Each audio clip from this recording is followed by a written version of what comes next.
I have so many unread books on my shelves. I love having a variety of books. I want things to choose from. I love being able to see the pretty collection staring back at me, but there's starting to get to be a few too many, even for me. So that is where one shelf at a time comes in. We are going to be trying to read down my physical TBR one shelf at a time until I can get this to a much more manageable level. In the last episode, we actually started with 206 books. I was able to read and knock off a lot of series, but with the books that I have hauled in the last couple of months, we are now actually up to 232 unread books. So we're headed in the wrong direction. Therefore, I need to get a lot of books cleared off of these shelves and try to get this number down a little bit. For the month of March, I am co-hosting Team Stingers for Realmathon with Katie from I Would Rather Be Reading. This was created by Cassidy from Covers with Cassidy, and as I thought was fitting, she agreed to help me pick the shelf for this video. She actually texted me and said, "Every shelf feels mean," which I think means that I really need to unhaul some books, because there are a decent amount on here that I'm like, I don't know if I want to read that. Let me remind you guys of the rules from the previous one shelf at a time. Basically, there's going to be one shelf that we're focusing on. For every 5 books, I get one veto, so I can say that I do not want to read one book without having to unhaul it. And I have to read everything that I haven't read on the shelf, and that includes sequels or series binges, whatever it may be. So for the shelf that Cassidy chose, it is a big one. It is this shelf right here behind me, and I will in just a second show you what all books that I have not read and how many we're going to be looking at off that shelf, but spoiler alert, it's a lot. So we may end up just seeing how many books I can get read this week. The goal as always is to clear the shelf, to get all of my unread books read or unhauled. But because there are so many and we are on a little bit of a time crunch trying to get everything read for Realmathon, I'm going to just read as many as humanly possible. Okay, so let me show you the shelf and we'll talk about everything that I have read versus not read and what we're looking at for this week's vlog. So this is the shelf that Cassidy has chosen for us this week. We have a lot of different options on here, and like I said, a lot of books that I haven't read. So for the books that I have not read, we've got the second book in the Air Comes to Rise series. This is a omnibus of the first 2. So 1, Bonesmith by Nikki Paparetto. 2, this is also an omnibus, so the last book in this series. Dark Harmony, I believe. 3, book 3, part 1 and part 2 of Blood Sanctuary. So 4, kind of 5, The Claw and the Crown. 6, Bound to the Shadow Prince. 7, A Broken Blade by Melissa Blair. 8, Mask of Shadows. 9, the second book in the Promise of Fire series.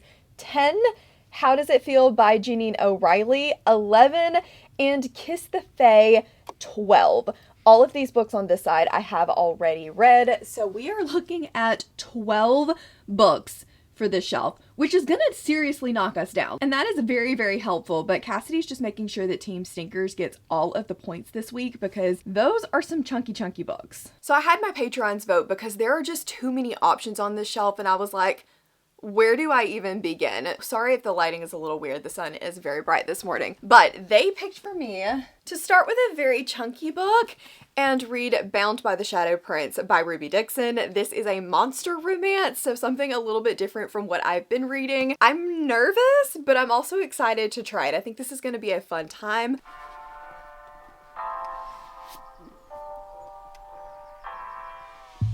It's now evening and I've made it about 75 pages into Bound to the Shadow Prince. This is following a princess and she is the basically spare princess. She has a blood curse that affects her family but not everyone in her family. She's the middle child, and because of this blood curse she's not allowed to reproduce, and so she's pretty much been able to do whatever she wants while her older sister has to marry and continue on the bloodline and become the queen, and her younger sister is going to be the sacrifice to the gods and forced to go live in this tower. One day a letter comes and tells them that the younger sister has died in a shipwreck, there were no survivors, and now someone else has to go and be the sacrifice to the tower. Of course, it can't be her sister because she is pregnant and the queen, and so even though she is the tainted sister, she still has to go and do this. So far, it's just basically been the setup of her learning this and getting to the tower and being in the tower with this Fellion, who is basically like a gargoyle monster. And she doesn't know anything about him, she just knows that they're trapped trapped there together. Definitely isolated setting, enemies to lovers, but like mutual allies type of situation. They're both forced into this tower. Neither one of them wants it, but they're all the company each other has.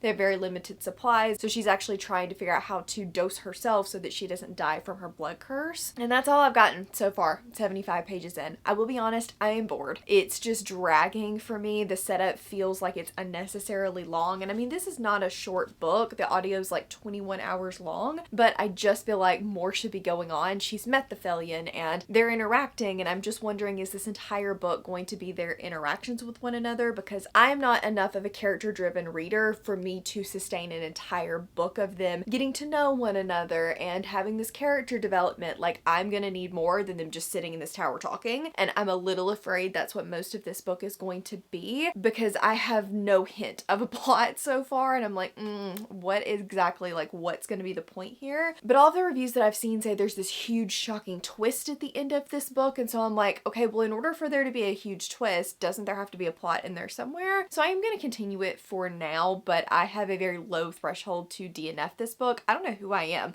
DNFing all of these books recently, but I don't have time. I got 12 books to read. I don't have time to read books I'm not enjoying, and that's kind of the whole point of this series anyway, is to get books like read down on my shelves, whether that be reading them and loving them, reading them and not loving them, or DNFing and unhauling them. One of the things that's driving me up the wall, though, that has nothing to do with the story, is this book has some really weird formatting. It's not available in ebook until the end of this month, yet this book came out over a year ago. The audiobook cover definitely screams that it's a lot older, so it feels like this was a re-release. The like chapters and words in here does not match up with the audiobook very well, so I'm trying to like read along, but I have to either read along for the entirety of it, or I just have to pick one format or another, because the chapters, like the audiobook will say chapter 12 and it's in the middle of a paragraph of a chapter 5 chapters before that. So they match up not at all, and it's driving me insane. I know that's trivial, I know that's stupid, but I want to be able to read this in different formats. If I'm home, I want to be able to pick it up physically because the narrator is slow. I can definitely read with my eyes faster than I can listen to it, but I can't, because if I ever stop listening to it, I will never find my spot again. But then on my way to work tomorrow, I need to be able to listen to the audiobook. So yeah, I am struggling a little bit with that part of this, and I know that is such a dumb thing, but like it's driving me crazy. Anyway, I'm gonna try to continue reading a little bit more of it tonight. I'll probably give it until either tomorrow morning or on my commute to work tomorrow before I decide whether or not I'm gonna put it down, but I just need there to be something happening soon. And I've heard it's not the best paced, but I thought that was more toward the middle of the book, so if this is what everybody considers fast paced, I'm concerned. Guess who has passport photos tomorrow and a giant zit on her face? This girl. I have had this spot on my nose for like a week and it just will not go away. So that's just the real life. That's the real talk of today's video. But while we're doing real talk, I have decided to DNF Bound to the Shadow Prince. If nothing else, this gives me more room on my shelf. So we're not going to consider this a negative thing, but this is just not a Mel book. I can see why people like this. If you are a super character driven reader, then this could work for you. The female main character is kind of annoying, but I think that's so that we can see her grow throughout the story and see her go from being this really shallow person to this somebody that's learned a lot and is willing to accept others. That's at least my assumption. This gives me Grace Draven vibes. I forget what the title of the book is right now, but if you liked the Grace Draven book where he's like a different species than she is, this might work for you. It kind of gives me those vibes and like the slow, methodical character development. They're very different from one another and have to learn to appreciate one another, kind of forced together situation. Character types wise, not that similar, but basis of the plot wise, I think it could be a win. So sadly, this one is a DNF. I am going to be unhauling this, but you know what? Again, that's okay. That means that I have more room on my shelves. So now I need to figure out what I'm going to be reading next. I think I'm going to go with A Broken Blade by Melissa Blair. This is a young adult / new adult that's been sitting on my shelves for a while. It is a romantasy, I think, but it's shelved in the like adult fantasy section, so I'm kind of confused. Is it fantasy? Is it adult? Is it romantasy? Is it YA? I don't really know. I think it's going to be one of those where it's YA fantasy, so basically it is romantasy kind of situations, but we'll see once I get into this. All I know about it is she is the king's assassin, essentially, and she is going to be on the hunt for the shadow who is trying to take take down the kingdom. Very like run-of-the-mill fantasy romance setup, but I'm hoping that this is a really quick read. I've seen lots of good reviews for it, and this cover is just so very shiny. How is it currently 5 o'clock and it's still that bright outside? Daylight savings time is kicking my butt already, and it's been like a day, but I feel like I need all of the coffee and my entire day is gone, but that's fine. It's fine. We're all just gonna suffer through this transition period together. I do like that it's gonna be brighter longer, but I am one of those people that hates, and I mean will go on a TED Talk, hates getting up in the dark. I cannot stand it. I don't like it. And unfortunately, daylight savings time or whatever it is we've transitioned into basically means that now I have to get up in the dark every morning. And I am a sleepy and slightly grumpy human, especially without coffee when we go into this transition. So if you see me before I've had my coffee, don't talk to me. But I have gotten in the reading today because I've made it halfway into the Broken Blade, and wow, that is really shiny. This is following Kira, and she is the blade to the king, which is basically the king's assassin. I like the world in this because we have elves, fae, and mortals. The king is a mortal king, but because he has gotten rid of the tainted, the evil elves, for every elf that he's killed, he has gotten a year added onto his life. So he's basically immortal. He's passed this immortality down to his kids, and he has created a kingdom where the dark fae are completely subservient to him and the humans are ruling. The elves have been essentially wiped out. There's only a few left and they don't reside in the human kingdom, but we do have halflings, which is anybody with a drop of elven blood, and they are considered property of the crown, and they are forced to do whatever the king wishes, whether that be courtesans or this like spy master guild that she is a part of. They are required to do whatever he wants. She runs into this guy that is calling himself the Shadow, and he is going like killing off the king's men. So she is tasked with figuring out who the Shadow is and taking him down. Turns out that there is more to this Shadow and what he is trying to accomplish than Kira thought, and she is potentially going to be working with them to take down the kingdom. So this is very normal YA setup in my opinion, but I do think that the world building is pretty cool in here. It's not like groundbreakingly different, but it is interesting. I like the elves and the fae, the differences between those. They actually have fangs, which again is pretty interesting. I am assuming she is going to be the like long lost heir to something though, because she is talked about how she's always stronger and faster, and she is a halfling, but there's no way that she could be because she exceeds everything. So she's definitely one of those types of female main characters, but her personality is very like aloof, and so it doesn't come across too much as I'm better than everybody else or I'm not like other girls, so at least that part is working for me. I did not update you guys on 25% of this though because I was just listening and doing things, and it's so quick to read. It's definitely one of those books where you can just pop it in and fly through it. It also is one of those books that I don't have to pay a lot of attention to, like not a lot has been happening, and if I zone out for a second it's fine because when I tune back in nothing really has happened, which is kind of disappointing because I feel a little bit bored, but also I am intrigued enough to continue on. We have just met the Shadow and gotten kind of his identity revealed and them start to think about working together at 40% of the way through the book, so the setup took far too long, but I'm hoping now that we are kind of in the meat of things, we'll get to see those romantic-y elements, see the like enemies to lovers, reluctant allies to lovers kind of situation going on, and hopefully it'll start to get really good. Hopefully you can't hear Ollie chomping down in the background. He's decided that now is the perfect time to eat his bone. But I have finished A Broken Blade by Melissa Blair. This is such a fast read. I blew through this in 2 days. The audiobook is really easy to listen to, and it's just a very run-of-the-mill young adult story. I think I'm gonna give this a 3-star. There was nothing inherently wrong with it. It was fine, it was fun, but it's not gonna be something that sticks with me very well. It's definitely one of those books that feels like everything else. There's nothing wrong with it, and if you're looking for a fast, fun YA fantasy, I would recommend trying this, but it's not groundbreaking, it's not new, it didn't make me kick my feet. There was nothing about it that was just like, oh, I love that. It was just good. It was fine. So I don't think I'm going to be continuing on in this series. I liked the ending. It was more fast paced. So I think that I'm going to DNF the series, but I didn't have a bad time with this book. Let me know if the series like gets significantly better as you go. If a lot of people are like, yeah, the first book is just okay, but the second and third books are incredible, I would consider picking up the sequels because like I said, I didn't dislike my time with this, but as of right now, I don't plan to continue on. But I actually did start How Does It Feel while I was at work today. I'm only like 10% of the way into this, and It's a time. The writing is not great, which I knew. I knew the writing was not good going into this, so I'm trying to overlook that a little bit because I'm hoping it's one of those books that won't take itself too seriously, that we'll just have a good, silly, goofy time with.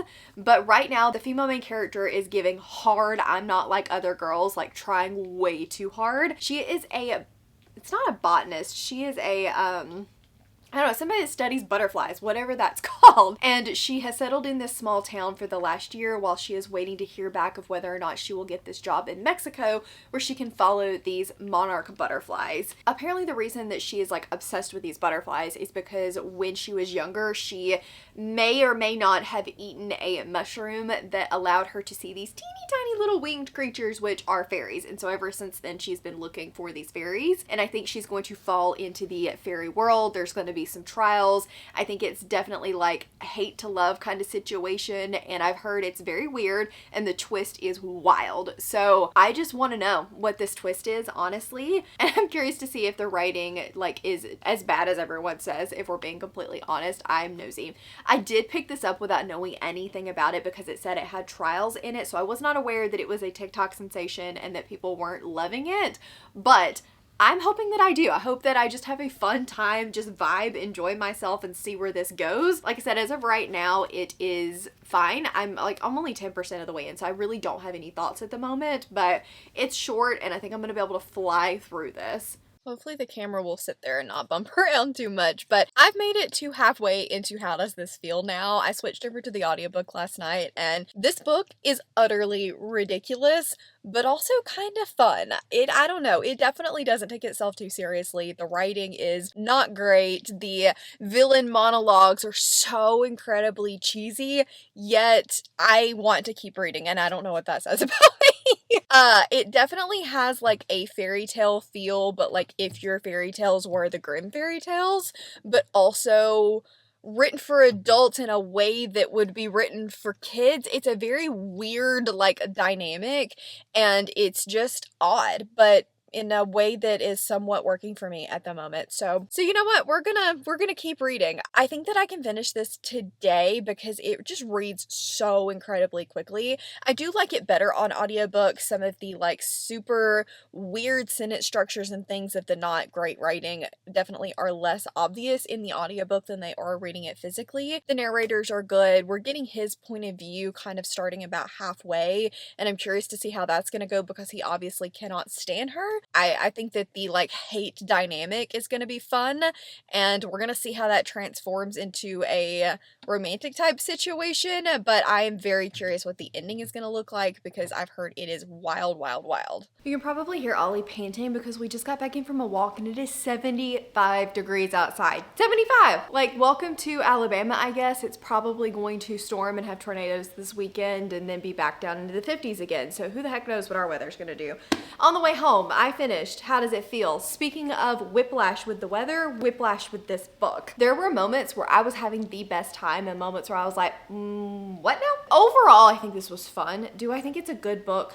No, this is not a good book, but it was oddly entertaining. It's not the best written book in the world, although it's not the worst that I've read by a long shot, but it also just, there were some logic moments and things like that that I really struggled with. The trials were fun. It took far too long to get to them, and I feel like they really needed to come in before 60% of the book and be a bigger part of the book because a lot of the like middle section felt kind of draggy and very repetitive for me, but I liked the trials when we got there. His mother, very interesting, wanted to know more about her, but she didn't quite get enough page time for me. My two biggest issues with this was the romance went from I hate you, I would love to kill you, you're the worst thing and disgusting, to I would burn down the world for you without any like logical switch. It just, one chapter he hated her, they didn't interact at all. The next chapter he was in love with her, and I just was like, I don't buy it. I don't buy it at all. And then the ending of this book, I know that people talk about how like big of a twist and how wild and crazy the twist of this is, but for me, it just felt like it didn't make sense. We didn't get any lead up. There was nothing to indicate that we would have had this type of ending. We're in her head the whole time.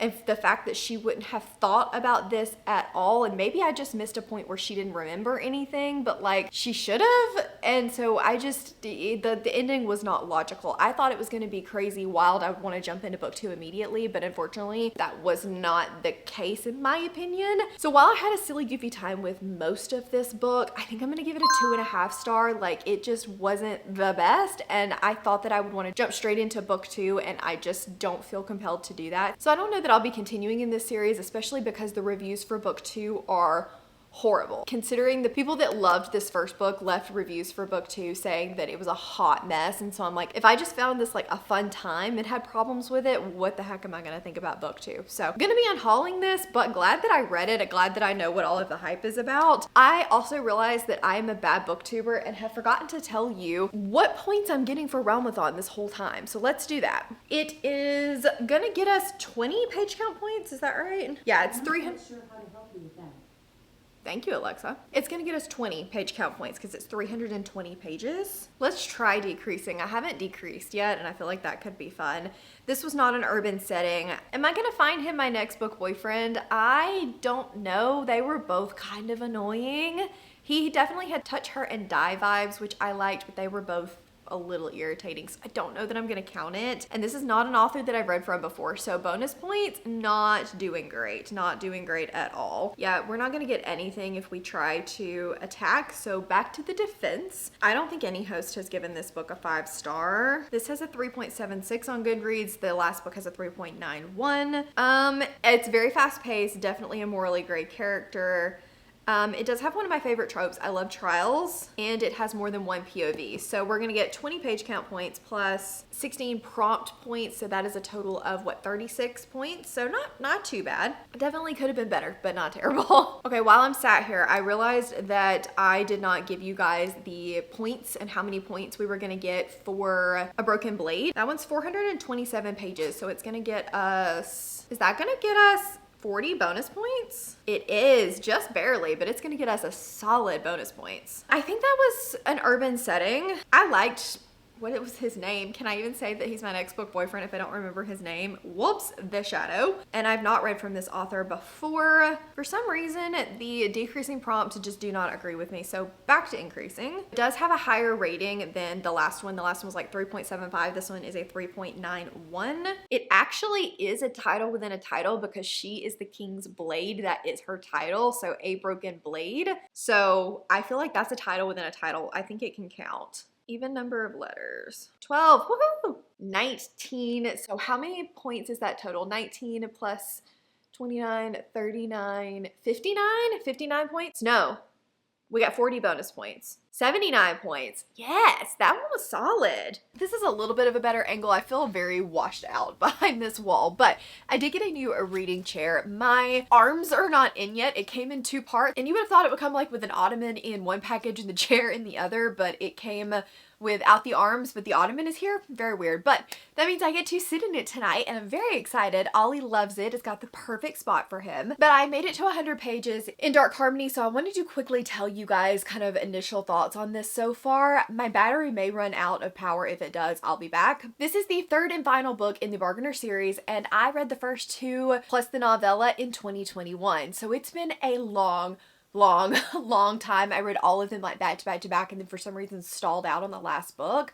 So my memory is not spectacular when it comes to this series. I remember really enjoying it. I think I gave all the other books 4 stars, but I'm just kind of like, what happened? I'm remembering the plot pretty well, like a lot better than I thought that I would, but I'm not loving the like character dynamics, and I think it's just because I've been away from it for so long. A lot of those nuanced moments and the build up to where they are now, I have completely forgotten. And so while it's fine, I'm not like invested, and I keep zoning out a little bit because I'm just like, I don't care what they're doing. What is the plot? Oh yeah, I remember kind of situation. So I hope I can settle in. I'm only like 25% of the way into it, so I've still got a long way to go, and I hope that I can reconnect, but I think it's going to be a little of a struggle considering how long it's been since I read the first 2 books, and I cannot believe I waited so long. This is going to teach me, do not do that. Read series within like a month to 2 months of one another, because otherwise you end up in this situation, and books you could have really enjoyed, you might not enjoy anymore. So somebody beat me the next time I decide to wait too long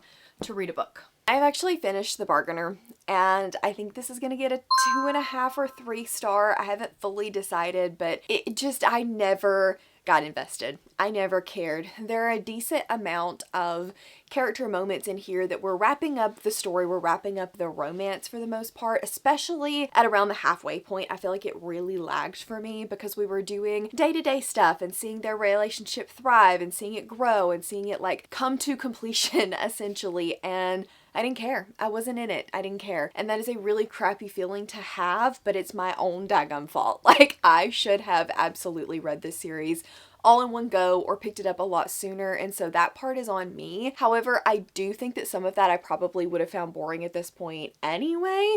Would I have found it boring 4 years ago? I don't know, because 4 years ago me was a different reader, but today's reader doesn't really love the making things in the kitchen and going, oh, he just looks so good standing there. Like, that's not really me.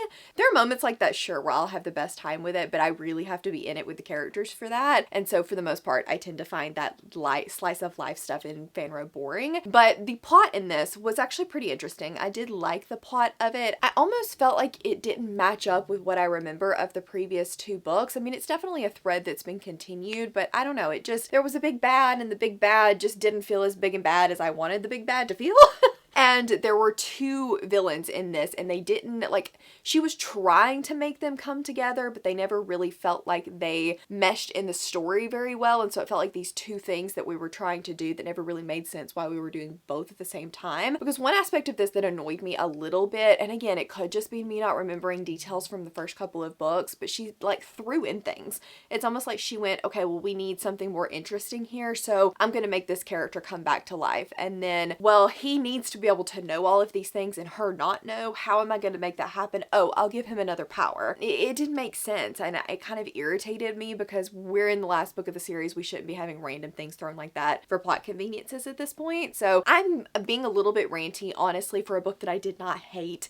For a book that I don't necessarily think it was its fault why I felt some of the ways that I did. Some of it, like the conveniences, would have annoyed me either way, but the character moments and things like that, that's not the book's fault. That's definitely on me. So I am done with this one. Am I gonna unhaul this? I don't know, because I do have fond memories of the first couple of books, but I don't know if that's just like a past me reader or if that would be current me reader, and it's chunky, so it's taking up a lot of space on the shelves, so I'll keep you updated. I don't really know what I'm gonna do with it right now, but I will pick another book at some point. I need a little bit of a break, I think, because we've gone through 4 very chunky books this week, so I think I'm going to take a little bit of a breather. I'm going to reset. We have Peace Gala coming up. I'm going to enjoy Peace Gala, and then I will be back to continue on in my next read. Since the last time we chatted, I did put in my points for The Bargainer, and it got us 72 points, so even though the book itself was not a huge win, at least the points were pretty good. And then I was looking at my shelves to see what I wanted to read next. There were a couple of books on there that honestly I just felt like I probably needed to unhaul. Books that I just really don't have any interest in anymore, or I've heard some really not so great things about them, and so I just don't have any desire to read them anymore. And I meant to do that prior to this video, but now we're going to do a little mini unhaul. The first one is Kiss of the Fae by Natalia Joster. I've tried the first chapter of this one, and it just really, the writing style did not hit very well with me. It was very like overtly sexual for absolutely no reason. The main character was talking about getting lovin' like with a U, and so the writing just was not working for me at all, and I was like, I don't really think that I don't need this book in my life anymore, so I think I am going to go ahead and just unhaul this one. So that gets us down to 11 books that we needed to read for this video. And then, like I told you guys last time, I get 1 veto per every 5 books, but I can also say that a book is not going to get read right now because of reasons for future video plans and things like that. And that is what Mask of Shadows is going to be. It's not a veto, but I do have plans for this one for future videos. It's not going to be for a while, but there are some things coming up later this year that I will need this book for, so I'm going to just hold off on reading it right now. This is a young adult competition to be an assassin. With that being said, that is now down to 10 books, and I still have at least 1 veto. I don't know if I'm going to use both of my vetoes, but I will probably use one of my vetoes. I don't know what that is yet. We're going to wait and see what it looks like once we get a little bit closer, but I do need to decide what I'm going to be reading next, so I'm going to go peruse the shelves, and we'll see what I think is going to be my next book. So we're over here at the shelf. You can't really see it, but it's this one right here. And as of right now, I still have An Heir Comes to Rise left, left, Bonesmith, both of which are YA, should be pretty quick and easy to read. Then I have the slightly more dense chunkers, which is Bone Sanctuary 1 and 2 and Clawing the Crowned, and then a fun like romantasy A Breath of Fire, which is the next in the Amanda Bouchette series. I think what I'm feeling right now is one of the young adults. So what I'm going to do is go with Bonesmith, I think. This is a young adult duology. I had originally started this one, got about 10% of the way through when I was doing a buddy read, and everybody doing the buddy read was not really vibing with it at first, said it was probably going to be a DNF for them, and so I was like, look, I got enough to read. I'm just going to go ahead and DNF it now. As some of them finished the book, they said it did get better and they were enjoying it more, so it made me intrigued to want to pick it back up again, especially since I really didn't give it that fair of a shot in the beginning anyway. I was intrigued by it, but I wasn't like, oh my goodness, this is going to be my next favorite, so that's why it was so easy for me to put down. I think I got about 10% of the way in, and it's following Rin, who is a bonesmith, and in this world you have like these zombies essentially, and each of these smiths have different jobs, and she is on a trial to try to become the next bonesmith. Something goes awry in the trial, and she ends up getting sent to this like wall that is supposed to be the most deadly area in order to try and prove herself. And that's about where I stopped previously. I don't know if I'm gonna go back and restart this. I feel like I have a decent memory of what happened before, so I may or I may not. But if I get to the point when I start it where I'm like, wait, what was happening? Then I will go back and restart this book. But I think this is what's gonna be next. I'm hoping it'll be just like a good fun time. I have heard overall positive things about this, so I'm excited to give it another try. I have made it home. I had to take Ollie to the vet today. He needed some blood work done and it all came back great. He is heartworm negative, all of the fun things, so I'm very excited that he got a good bill of health. But the vet is not a short trip for me. It's actually about a 45-minute drive, so I was able to get to halfway in the Bonesmith. I think that you cannot have my protein shake. No, thank you.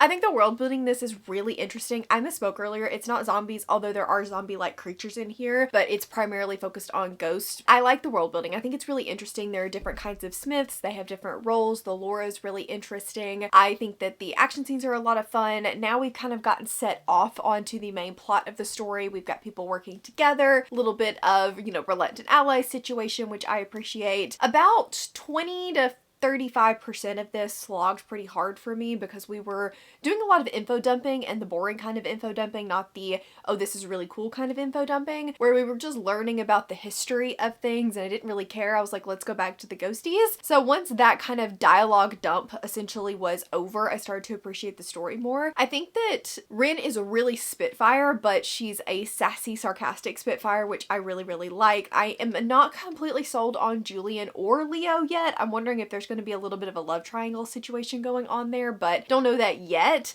I'm just not sold on either one of them as a love interest, so curious to see how that continues. But the writing style in this is fine. I like it, but it's kind of one of those that is almost detached. It doesn't really make me feel like I'm in it with the story. And so I think that that's going to be a big barrier for me, is just that I'm like enjoying it. I'm having a good time, but I don't ever feel so invested that I just can't put it down. I can put it down easily, come back to it and have no problem, but I don't mind coming back to it, which is also still a really good thing. So halfway through that, I would love to finish it tonight because I've got a lot of reading to do, but I don't know if that's gonna happen. It was the 48-hour peace talks weekend this weekend, so I'm a little bit burnt out. We had a great weekend. That vlog is up if you guys are interested in seeing it, but there was so much reading done and it was just so much fun, but I'm out of practice being live that much, and so your girl is tired. We'll see if I get any more reading done today. The listening on my way to and from the vet was pretty much all I've gotten done, but I am interested in where the story's at right now, so maybe,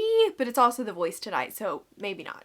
I've now finished Bonesmith and I had a fun time with this. I don't think it's anything that's going to stick with me for a really long time, but it was enjoyable and I had a good time while reading it. This is definitely a very unique world. I liked Rin. I liked the little bit of a romance that we had going on. I don't know what it was about it though. I just never was overly invested, even though I was having a really good time. This is one of those books that I could easily pick up, read a couple chapters, put down, go do something else, and never felt compelled to just have to pick it back up, have to keep reading it. So for that reason, I think I'm going to give it a 3 3.5, but I still enjoyed it. I still had fun. I think I'll be picking up the sequel because this is just a duology. If it were a 5-6 book series, I probably would just leave it here because it ends well enough. Like, there's definitely questions that we need answers to, but I don't feel compelled to just continue on in a long series. But because this is just a duology, I think I will finish it out with Ghost Smith, and I enjoyed it. So we do need to see what points this is going to be getting us. So let me pull up the submission form really quickly. How many pages is this? I think it's going to get us some pretty good page count bonuses. Yes, 447 pages. So we're going to get 40 points for the page count bonus. It is not an urban setting.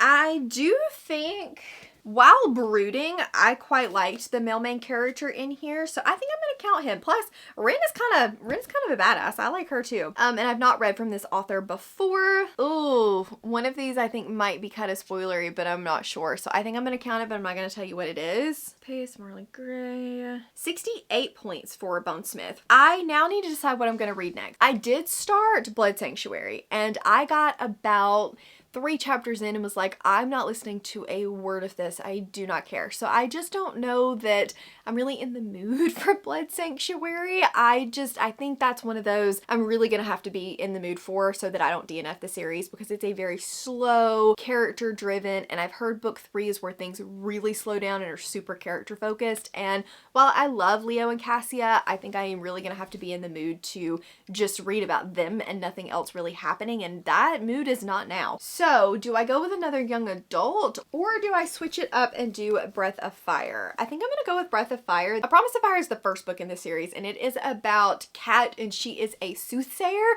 in a traveling circus, but she's just trying to avoid her destiny of the gods when she is captured and whisked away by a warlord for her soothsaying powers. So this has enemies to lovers, captive captor kind of situation, very like snarky back and forth kind of thing. I remember liking this, but there was something about it that just kept me held back a little bit, and I'm wondering if maybe it was my mood, or I don't know, I was being a lot more critical on books. So I'm hoping that while I enjoyed this one, I will really like Breath of Fire. I need to probably have a little bit of a recap on this one, but I think that this could be exactly what I need right now. Just a fun romantasy with enemies to lover situation. So we're gonna see. I'm not in the mood for the super slow political character driven Blood Sanctuary right now. Well, it's DNF City. DNF City.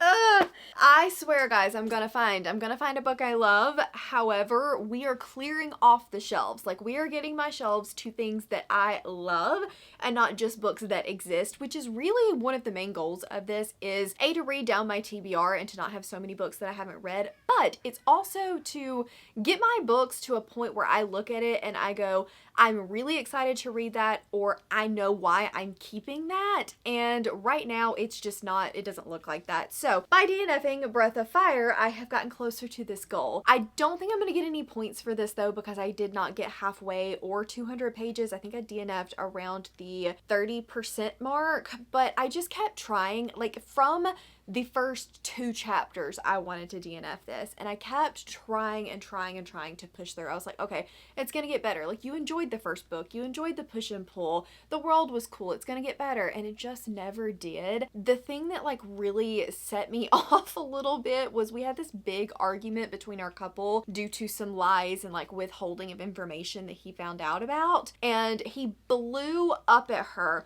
stormed off, said he never wanted to see her again, there's no way he could ever trust her. Like, it was this huge argument. Within 1 chapter, the switch had flipped. He was like, where is she? Oh my goodness, never leave me. We're always together. Like, you can never be rid of me. To the point where I thought the whole argument was something she had dreamed, because it was that dramatic. Between that and the miscommunication trope, and then the plot just moving at a snail's pace, the romance not making sense, I was just like, I can't. Maybe it's my mood. Maybe it's just me, but I didn't like the first book enough to power through this or to put it down and come back to it. So I think I'm going to DNF this, and I'm going to unhaul this book and the first one, which makes me sad because, like I said, I did enjoy the first book, and maybe one day I'll come back to them on KU or something like that, but this is not a book I need on my shelves. But I needed another audiobook, so I did start A Queen Comes to Power. This is the edition that I got at a Polycon last year, which is absolutely stunning. It's a bind up of the first book And then the second book, let me open it so you guys can see. It's absolutely gorgeous.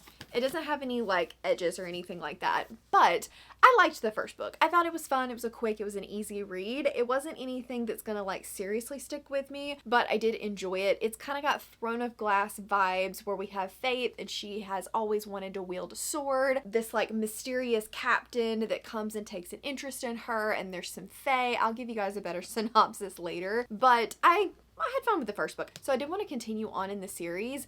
I am about 25% of the way into this one so far, and I am enjoying it, but not obsessed with it. These books are very easy to listen to, but I just don't feel like a lot has happened in the beginning of this second book. We're just basically running around talking, and like she is dealing with the king and trying to deal with some of the repercussions of the first book. And it's definitely trying to expand the world. We're getting different points of view. We're going to different places. So like I can tell that the attempt at world building is there, but unfortunately I'm just not sure that I'm ever going to fully be in her world and in it with her characters. The characters do feel a little bit flat to me. I don't feel like the romance has a ton of chemistry, although there is 2 love interests. That's all I'm really gonna say because I don't want to spoil, but there are 2 love interests, and one I prefer significantly more than the other one. He's a lot more snarky and brooding and a little bit bully, and I like him. So I'm hoping that we'll get more of him in this book, and that will really start to make me enjoy it more. I'm not having a bad time with this, which is good considering I think this one is safe from entering the gates of DNF City, but I do need to read a little bit more of it to fully know if I'm gonna give this like a 3-star or how I'm gonna feel. But I do think this is gonna be one of those series that I'm just like, it's fine, but I'm not completely obsessed with. Anyway, that's where we're at. I did get a package in the mail that I wanted to show you guys though really quickly. This is a sweatsuit that I pre-ordered in December when it was very, very cold outside, and it didn't ship until obviously March. It was on back order, which should theoretically mean that it is very popular and people loved it, but it's finally here, and we got lucky because right now we're in a little bit of a cold snap. Today it's actually in the 40s, and we're gonna be cold adjacent for the next couple of days. So I'm gonna open this, show it to you, and then probably go put it on.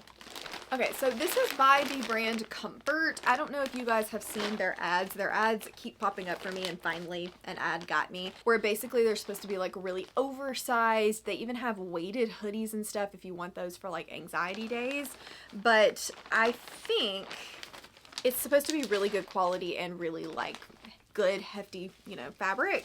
So, ooh, it may be too long for me in my short girl status, but this is the color of the pants. It's like a waffle knit texture.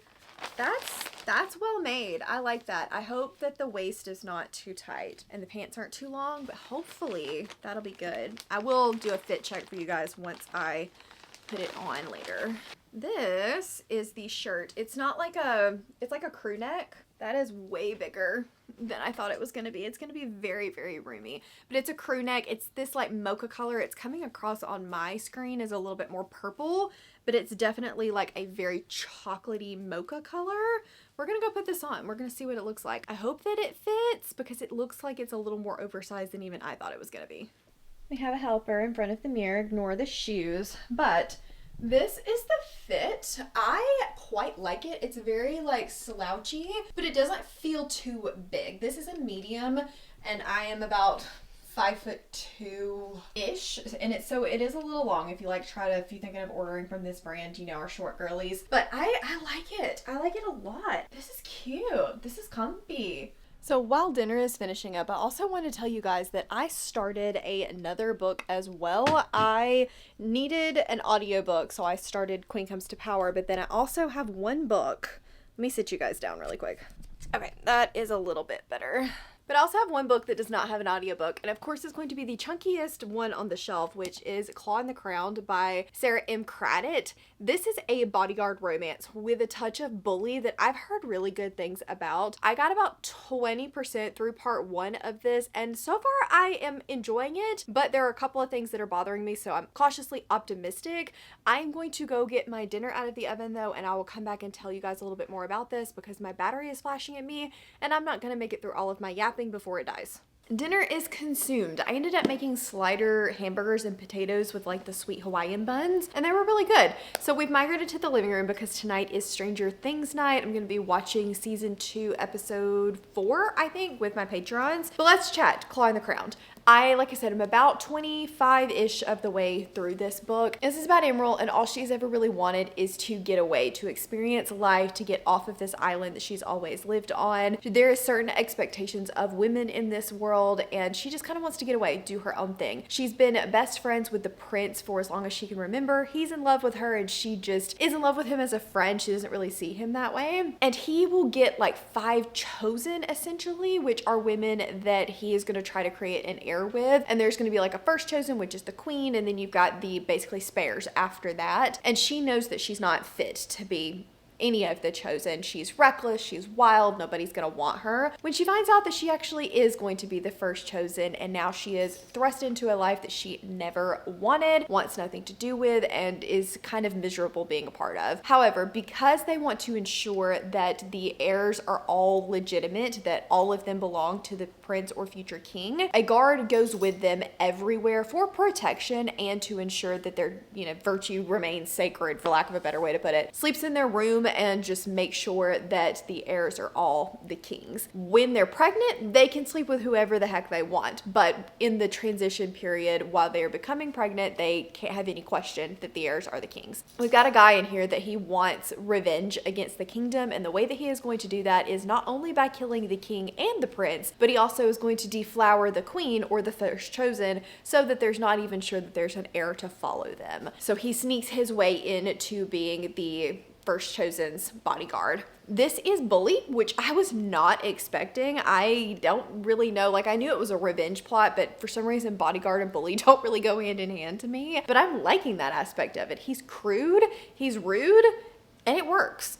I think that for me, my biggest complaint right now is just that she is obviously a virgin, and she obviously does not know what pleasure of any kind looks like. She's been very sheltered her whole life. So for this guard, and the first time he ever meets her, to be basically telling her what he's gonna do to her, and then their first time being together being a very sexual nature. And initially I wasn't vibing with that, but I just feel like because of the more timid nature of her, she would have been scared off by that instead of seduced by that. And his whole plan hinges on being able to seduce her. So it just felt a little weird. And honestly, we didn't know anything about the guy character. We've learned a lot about her and actually do like her. But for him to just come in, that'd be the first thing out of his mouth. I was like, whoa, buddy, back up. So fast, slow down. But as we've continued, there was actually a chapter right after the part where I was like, I don't know about this, where we got in his head and kind of saw how he felt about that interaction and kind of some of the turmoil that he had about that interaction. I was like, okay, all right, I can see it. I can see it. So I am going to continue. I'm enjoying my time. It was just basically that one little nitpick that was kind of bugging me. This story is chunky. It is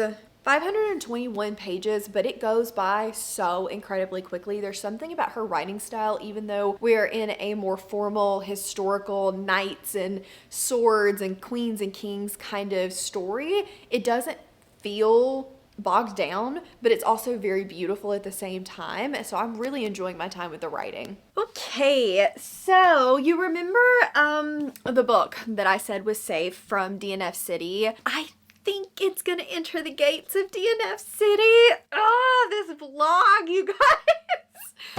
How many DNFs? Should we have a counter? I feel like I should be Lexi and have a counter in my vlogs of how many DNFs, but I think I'm gonna DNF A Queen Comes to Power. I'm just to the point of not caring where I'm not paying attention in the audiobook. I could continue this. I could listen to the last 3.5 hours of this and be like, sure, fine, 3 stars, and never continue the series. So why am I gonna finish this to go sure, fine, 3 stars and never continue the series?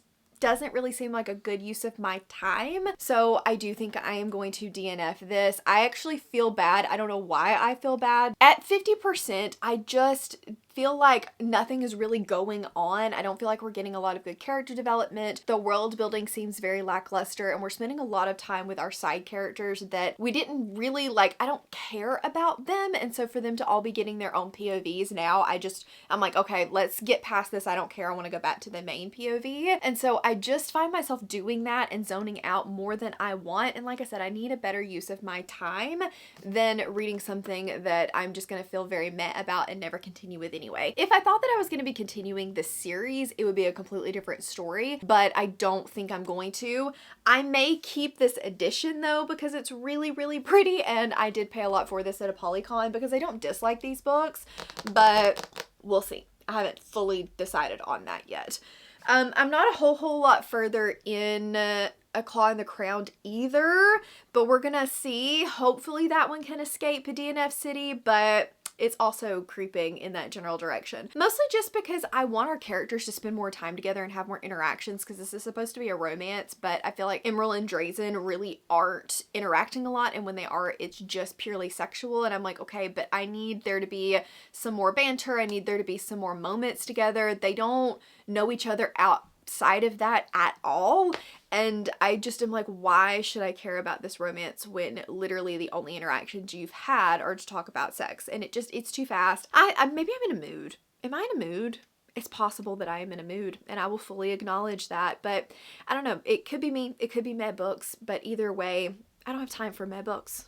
Really quickly though, while we're sitting here, I did want to mention that I've decided what my veto is going to be. This shelf is starting to get like completely empty, but you know what? That's the point. That is the point. My veto is going to be Blood Sanctuary. I'm not in the mood. I don't want to read this right now. And if I read this right now, I won't enjoy it and I will end up wanting to unhaul the series. And I don't want to do that because I really enjoyed the first book and I enjoyed the second book, but I am not in the mood to read this. So it is part 1 and part 2. Like, they are the same book. So I could consider this, I think, 1 veto. However, because I have 2 vetoes and I'm not going to need it on something else, I'm just going to consider these my 2 vetoes. Hopefully that's allowed. Hopefully you guys are okay with that. I make the rules, so really it's up to me, but I feel like this is still within the bounds of the rules.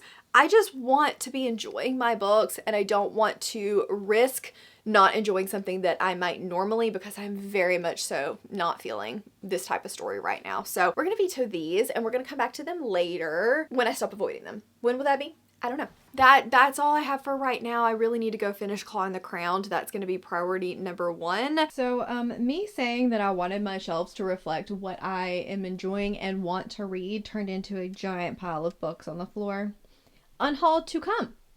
Me DNFing everything just made me realize that I need to get some books off of these shelves. Like, if I look at it and go, if this came up for one shelf, would I want to read it? And the answer is no, then I just yanked it off. So literally I have a huge pile of books sitting beside me because I don't want to have things on my shelves that I don't want to read, and I feel like I have a lot. So I probably could honestly pull off more, but I am an unhauler that's also scared to unhaul because what if? So I think I've pulled off as much as I'm going to for the moment, but I might end up pulling off a little bit more. I think I showed you guys a little bit of a video. It has been expanded on since then. But like, a lot of my fantasy shelves, they are outdated from things that I would want to pick up now. So even though I want to get back in my high fantasy era, I think that some of these are books that I probably wouldn't have even enjoyed when I was in the era, so I don't need to pick them up now. I don't know what a good a good example of that is, why do I own this book?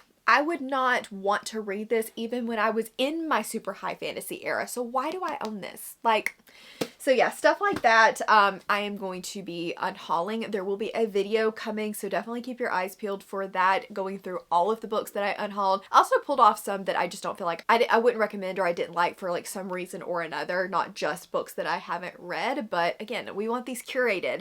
We want these curated to be things that I want to read and that I love. So I am going to go film this so that I can get all of these off of my floor, and then we'll decide what the heck I'm going to do about Claw in the Crown.